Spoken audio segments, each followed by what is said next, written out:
రాష్ట్ర ముఖ్యమంత్రిగా నారా చంద్రబాబు నాయుడు అధికారం చేపట్టిన నాటి నుండి రాష్ట్రంలో కోలాహలంగా పండుగ వాతావరణం నెలకొందని రాష్ట్ర రవాణా, యువజన మరియు క్రీడల శాఖ మంత్రి మండిపల్లి రాంప్రసాద్ రెడ్డి పేర్కొన్నారు. శనివారం చిత్తూరు ఆర్టీసీ బస్ డిపోలో 17 నూతన ఆర్టీసీ బస్సులను రాష్ట్ర రవాణా, యువజన మరియు క్రీడల శాఖ మంత్రి, జిల్లా కలెక్టర్ సుమిత్ కుమార్, చిత్తూరు పూతలపట్టు ఎమ్మెల్యేలు గురజాల జగన్మోహన్, కె మురళీమోహన్, నగర మేయర్ ఆముదాలతో కలిసి జెండా ఊపి ప్రారంభించారు.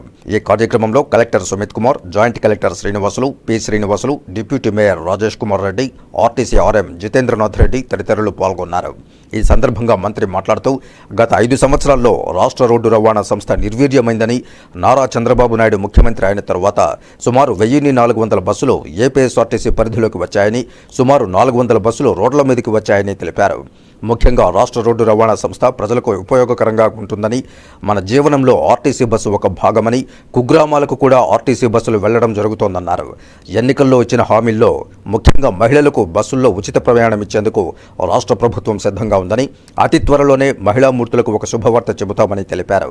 వచ్చే 5 సంవత్సరాల్లో ఆంధ్ర రాష్ట్రంలో ఎక్కడ చూసినా ఎలక్ట్రిసిటీతో నడిచే బస్సులను తీసుకుని రావడం జరుగుతుందని, అందరి ఆశీస్సులు, దీవెనలు ముఖ్యమంత్రికి ఉండాలని, ప్రజలందరికీ ప్రతి పండుగ దినంలా ఉండేలా ఉండాలని వెంకటేశ్వర స్వామి వారిని ప్రార్థిస్తున్నామని అన్నారు. ఈ కార్యక్రమంలో మాజీ MLC, MLA, mayor Dorababu, CK Babu, Kathari Hemalatha, RTC DM Roopasri, నాయకులు చల్లాబాబు, సిఆర్ రాజన్, వసంత్ కుమార్, కాజూరు రవి, హేమాద్రి నాయుడు, సంబంధిత అధికారులు, ప్రజాప్రతినిధులు పాల్గొన్నారు. జేసీ గారికి, ఈ కార్యక్రమానికి ఇక్కడ వచ్చిన మీ అందరికి నమస్కారాలు తెలియజేసుకుంటూ, ఈరోజు ఇక్కడ పండుగ వాతావరణం ఉంది. చంద్రబాబు నాయుడు గారు ముఖ్యమంత్రి అయిన తర్వాత ఎక్కడ చూసినా కోలాహలమే, ప్రతిరోజు పండుగ దినంగానే ఉంది. నిన్న 1వ తేదీన పెన్షన్లు ఇచ్చాం. ఈరోజు 3వ తేదీన 17 బస్సులను ఇక్కడ ప్రారంభించడం జరిగింది చిత్తూరు హెడ్ క్వార్టర్ లో. ప్రజలు ఒకటే గమనిస్తున్నారు, ఎవరైతే అభివృద్ధి చేస్తారో వాళ్లకు అభిమానిస్తారు. ముఖ్యంగా గత 5 సంవత్సరాల్లో ఆర్టీసీ నిర్వీర్యమైంది. చంద్రబాబు నాయుడు గారు ముఖ్యమంత్రి అయిన తర్వాత సుమారు 1400 బస్సులు ఈరోజు ఏపీఎస్ఆర్టీసీ పరిధిలోకి వచ్చాయి. సుమారుగా ఇప్పుడు 400 బస్సులు రోడ్లపై కూడా రావడం జరిగింది. ముఖ్యంగా ఏ ఉద్దేశంతో అయితే ఆర్టీసీని ఆ రోజు స్థాపించారో గత 5 సంవత్సరాల్లో పూర్తిగా నిర్వీర్యం అయిపోయింది. ఒక్క బస్సు కొన్న పాపన పోలేదు గత ప్రభుత్వం.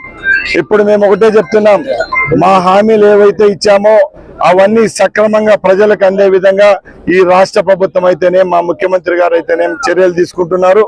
ముఖ్యంగా ఏపీఎస్ఆర్టీసీ విషయానికి వస్తే నిర్వీర్యమైన సంస్థను మరొక్కసారి గాడిలో పెట్టేదానికి రాష్ట్ర రవాణా శాఖ అలాగే ముఖ్యమంత్రి గారు ముందుకెళ్తున్నాం.